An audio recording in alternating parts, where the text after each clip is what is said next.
Hi guys, sorry to interrupt your viewing, but please subscribe to the channel and like this video. Thank you. The house still smelled like cinnamon and resentment. You know the kind of scent I mean, like someone baked pies on top of 30 years of unspoken bitterness and dusted it with nutmeg to hide the rot underneath. Thanksgiving in our family was always a performance. The kind where everyone smiled with their teeth, but no one really wanted to be there. Well, no one except Elaine. She lived for this shit. She loved to host, to be the center of the table and the center of attention, and somehow she always got both. Even when it wasn't technically her house. We were all sitting around Mom's dining room, which hadn't changed since 1992. Same floral wallpaper, same lace curtains, same giant wooden cabinet full of crystal no one ever used. The kind of place where time just settled in and refused to leave. I hadn't been back in 4 years. Not since Dad died, and even then, I was the last to know. Elaine didn't call. Mom sent a 2-line text. Dad passed. Service Monday. That was it. No call. No voice. Just a message like she was canceling a dentist appointment. So yeah, when I walked through the door this year, the room went a little stiff. Not full-on silent, but you could feel the shift. Like someone turned the heat up a few degrees and no one wanted to say anything about it. I came in with a bottle of wine and a pie from a bakery in town. Nothing fancy, just something that said, I'm trying. And maybe I was. Maybe I really did come hoping for some kind of peace. Fool's hope, I know. Elaine greeted me first, arms out like we were old friends. She hugged me too hard, her nails digging just a little, her voice syrupy sweet. Danny, look at you. You haven't aged a day, she said, which was rich coming from someone whose forehead looked like it was laminated. I smiled, kept my tone light. Well, money helps. She laughed, fake and sharp, like the edge of a wine glass right before it breaks. Dinner started normal enough. Turkey was dry, stuffing was decent, and Frank, Elaine's loud, beer-breathed husband, made a toast that included a fart joke and a jab about my big city lifestyle. I laughed along, because what else do you do? No one wants a scene at Thanksgiving. Not right before the pie. But then, just as the plates were being cleared and Mom got up to put on the coffee, Elaine leaned over, her voice low but perfectly audible. You only got invited because Mom felt bad. No one really expected you to come. Just like that. With that little smug tilt of her chin and a look like she'd just stepped on a roach and enjoyed it. Frank chuckled under his breath. Mom didn't turn around. She heard it. I know she did. She just kept pouring the decaf. I didn't say a word. Not a single goddamn syllable. I just looked at Elaine and smiled. A slow, cold smile that I think unsettled her more than anything I could have said. Because for the first time in maybe forever, I didn't rise to it. I didn't give her the show. I just sat there, hands folded, and waited until Mom brought out the pie. And here's the thing most people don't understand. Revenge doesn't need to be loud. It doesn't have to come with yelling or slammed doors or broken plates. Sometimes, the best revenge starts with pie. You wait until they're full and sleepy and feeling safe, and then you serve the first course of consequence. As we passed the plates around, I helped Mom slice the dessert. She was tired. Older than I remembered. That sharp edge she always had was dulled now, but not gone. I looked at her, really looked, and something settled in my chest, not sadness, not anger, just clarity. I'd spent years trying to earn a seat at a table that was never built for me in the first place. Elaine kept talking, little digs disguised as jokes. Danny, remember when you ran away from home for a week and no one noticed? Laughter. Danny, didn't you say you were gonna buy a Tesla last year? Guess that didn't happen. More laughter. I smiled again. The kind of smile that says you have no idea what's coming. When dinner finally ended and everyone shuffled to the living room to pretend they wanted to watch football, I stayed back to help clean up. I picked up plates, scraped stuffing into Tupperware, ran the faucet like I was part of the wallpaper. And as I stood at the sink, elbow deep in lukewarm dishwater, I looked over my shoulder, just briefly, and saw Elaine watching me from the hallway. She looked smug, satisfied, like she'd won something. Like she always won. I dried my hands, stacked the plates neatly, and gave Mom a quick kiss on the cheek. She looked tired. Not guilty. Just tired. Maybe that's worse. Then I turned to Elaine and said, "Thanks for the invite." "Really?" She smirked, already turning away. "Sure. Anytime." That was the moment I decided I wasn't coming back for Christmas. I wasn't coming back for birthdays or anniversaries or any more one-sided dinners where the love had an expiration date and mine ran out 20 years ago. 3 days. That's all I needed. I had something planned. Something small, private, but just loud enough to echo. As I left the house that night, full of dry turkey and quiet rage, I looked back once, just once, and thought, let them keep their table. I'll build my own. And when I do, I'll make damn sure they're all invited just once to watch what it feels like when the forgotten one finally sets the rules. You don't really notice the cracks in a house until you stop pretending they aren't there, and the same goes for families. They hold themselves together with silence and habit, not love, and sometimes, when you're the kid who learns early not to ask for more, you get really good at reading the room before you even learn how to read a book. That's who I was. That's what I became, the self-sufficient one, the easy kid, the one who never made a fuss and always cleaned his plate. And maybe that's why no one remembered I was even in the house most of the time. When I was 7, I won a school-wide art contest, a crayon drawing of a farm with cows and an old tractor. They hung it in the hallway for the whole year. I brought the ribbon home, beaming, waiting for someone to notice. Mom barely looked up from the phone. "That's nice, honey. You always keep yourself busy." I still remember the way she said it, like busy was a bad habit. Meanwhile, Elaine brought home a participation trophy from some spelling bee, and it got framed like it was the Constitution. That was the rhythm of our house. Elaine received praise like it was air, and I had to earn every second of acknowledgement, which almost never came. By the time I was 13, I stopped trying. I focused on school, worked a part-time job at 16, saved every dollar I could. I wasn't angry back then. Not yet, anyway. I was just done. I watched my mom and Elaine treat each other like sorority sisters while I floated somewhere between hired help and forgotten luggage. My dad, he tried, I think. He was quiet, like me, and he stayed out of the drama, which in our house meant he mostly stayed out of everything. We'd go fishing once in a while, and he'd hand me a beer like it was some rite of passage, but even then, his words felt borrowed, like someone had coached him on how to be a dad, and he still hadn't gotten the hang of it. I left home at 19. Took my savings and one suitcase, and bought a one-way ticket to Denver. No goodbye party, no tearful send-off. Elaine said, "So you're really doing it?" And I just nodded. Mom said, "Well, you've always been independent," and I think that was supposed to be a compliment. I called a few times the first year, got short responses and long silences. Eventually, I stopped calling. That was the deal. I disappeared, and no one came looking. What they never knew, what they never bothered to ask, was that I did okay. More than okay. I started flipping small properties, learning every inch of drywall and broken plumbing along the way. I failed a few times, slept in a busted truck for 2 months once, but I stuck with it. Eventually, I built something solid, 3 homes in 3 states, steady income, no kids, no chaos. I kept my life clean, uncluttered, peaceful. But peace has a price, and mine was silence. For over 34 years, and yes, 34, not 35, I'm not that bad at math. I kept my distance. And they kept pretending I was just too busy to care.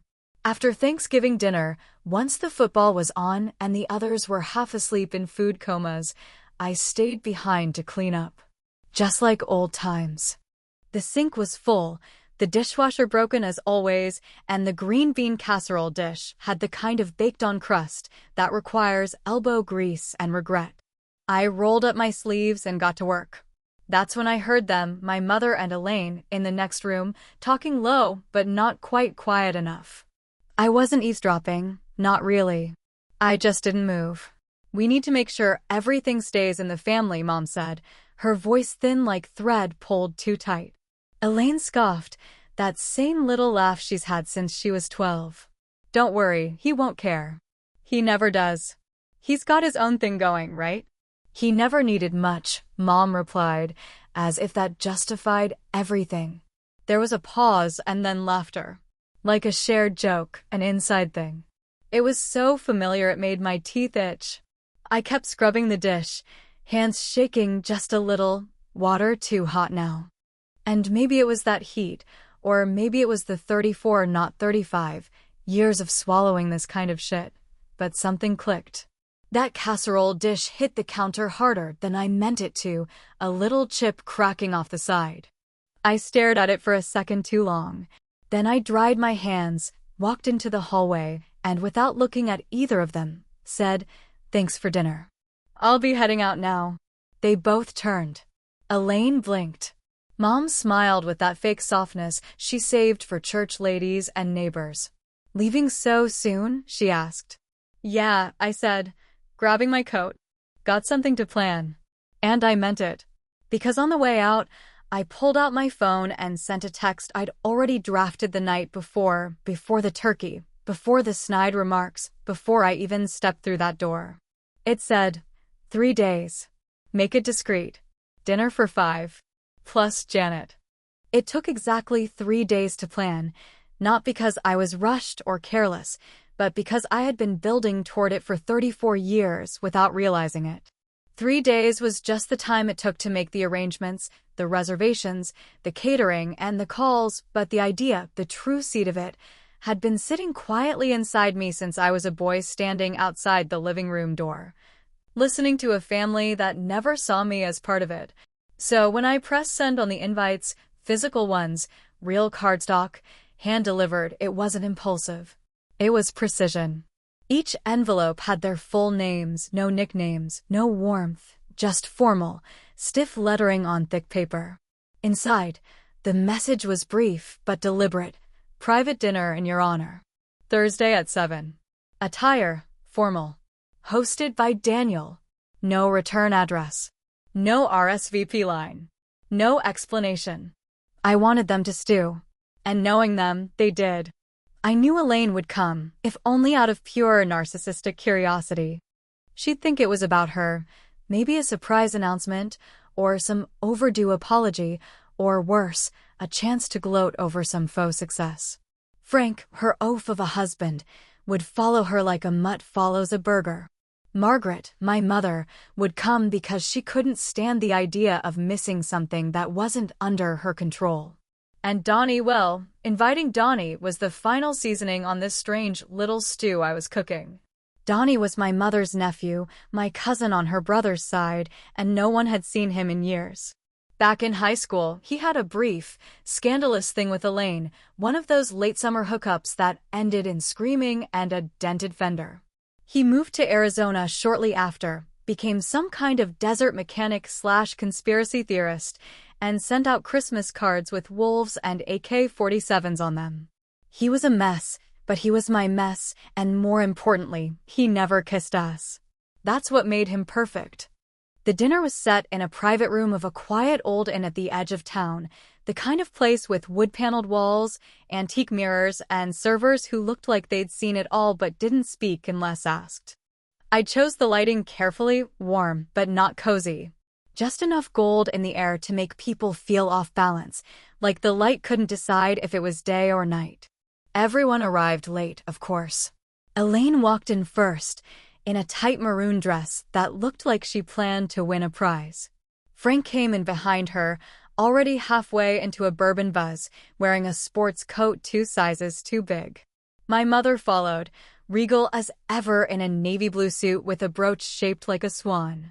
She looked around like a queen inspecting enemy territory.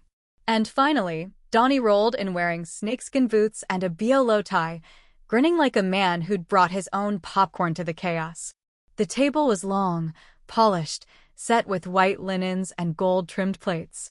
At the head sat Janet Morales, my attorney, calm, unreadable, in a tailored black suit that said, "I'm not here for dessert." She stood as they entered, shook hands politely, offered no further explanation. I let the tension simmer as drinks were poured, appetizers served. No one really touched their food. Margaret leaned forward first, voice dipped in honey and suspicion. "Daniel, dear, what's the occasion?" I smiled, lifted my glass. "It's a thank you dinner," I said, voice steady. "For each of you." Elaine tilted her head, already skeptical. "A thank you? For what, exactly?" "For making me who I am," I said. "By showing me exactly who not to become." Silence hit the table like a dropped wine bottle. The soft jazz from the corner speaker suddenly felt absurdly loud. Donnie let out a low chuckle. Frank shifted in his seat. Elaine rolled her eyes, muttered something under her breath that sounded like Jesus Christ. My mother straightened her spine, but said nothing, eyes narrowing like she was staring down an old enemy. I stood slowly, letting the moment stretch. "Each of you taught me something," I continued. "How to smile while being ignored. How to grow without sunlight. How to stay sane in a house where affection was currency and I was always broke." Frank tried to laugh, one of those weird, half-hearted sounds people make when they're uncomfortable but don't know how to stop themselves. "Well, damn, Daniel, if this is the warm-up, I can't wait for the main course." Elaine shot him a look like she was mentally stabbing him with her butter knife. Janet cleared her throat, then placed a leather-bound folder on the table in front of her. She opened it slowly, deliberately, like a magician about to reveal the last card in the trick. She didn't say anything for a moment, just scanned the papers, then looked directly at Margaret with eyes that didn't blink. "Ma'am," she said calmly, "I believe you know why we're here." Margaret didn't flinch, but something in her face, some small corner of it, tightened, just for a second. The way a person might brace for a slap they knew they deserved, but thought they'd manage to outrun. Elaine looked from her to me, frowning, confused, not used to being out of the loop. Frank leaned forward, sensing drama. Donnie sipped his drink and smiled, clearly enjoying the show. And I just stood there, smiling slightly, like a man who knew he had finally stolen the spotlight and wasn't planning on giving it back anytime soon. The sound of paper rustling can carry an eerie kind of power in a room that's just been emptied of all its certainty, and when Janet opened that folder in front of my mother, the entire table seemed to lean in slightly. Even the wine glasses looked like they were listening. For a few seconds, no one said anything, and the silence between us was so dense it felt like it had weight, like we were all sitting under something we couldn't see, but could definitely feel pressing down. Janet slid the papers from the folder without rushing, her movements smooth and methodical like she'd done this kind of thing before, and I suppose she had, dozens of times, maybe more, but this wasn't just any client meeting and she knew it. This wasn't about money or law or paperwork, it was about power, and more importantly, about taking it back from the people who spent their lives acting like you didn't deserve it in the first place. I stayed standing, hands on the back of my chair, eyes fixed on Margaret, my mother, who stared back with the poise of a woman who had always been in control of every conversation, every dinner, every goddamn holiday, until now. Janet began with a simple sentence, her voice low but clear. "This document contains the full disclosure of your late husband's secondary estate plan, along with a letter addressed to his son, Daniel." That was when Elaine's chair squeaked.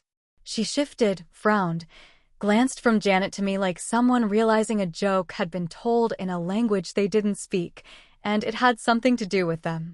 Frank, to his credit, kept quiet, eyes wide now, maybe finally understanding that this wasn't about awkward family tension anymore.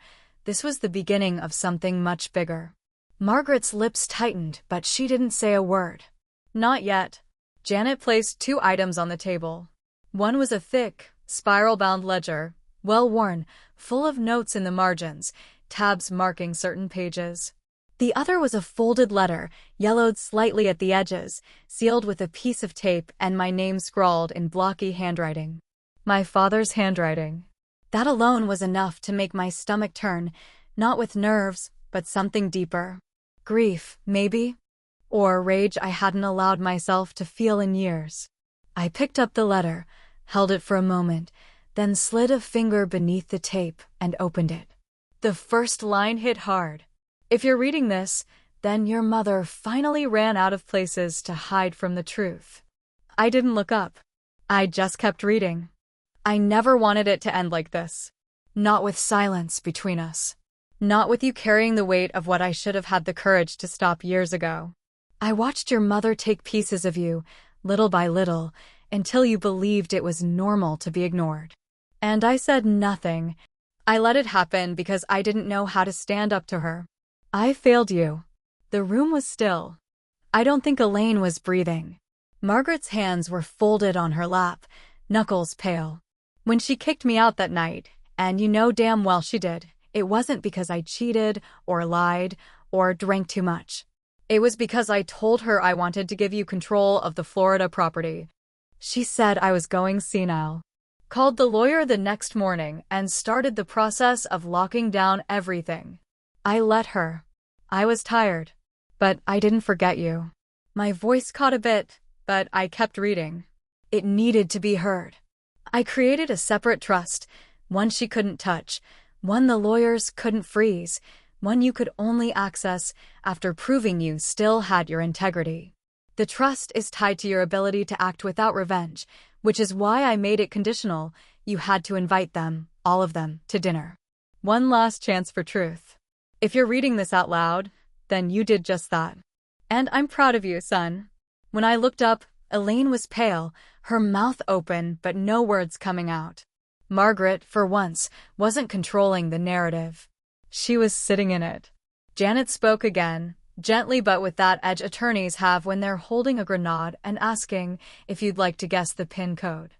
The trust includes the main cabin, the Florida condo, and full rights to the investment accounts your father accumulated after retirement. The assets total just over $1.6 million. Margaret has no legal claim to them.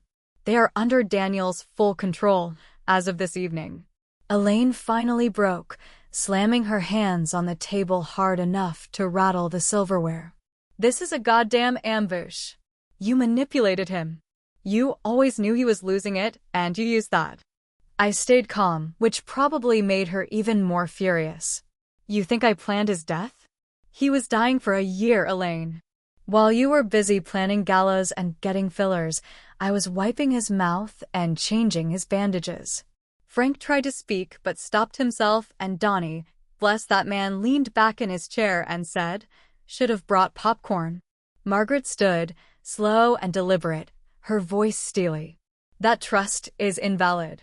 I'll fight it. I'll drag this into court and tear it apart piece by piece. I looked at her, finally let the smile come. The one I'd been saving since the day she told me I was too sensitive for asking why Elaine got a birthday party and I got a pair of socks. I said, "You already lost. You just don't know it yet." And that's when I saw it, a crack, the first real one, in the armor she'd worn my entire life.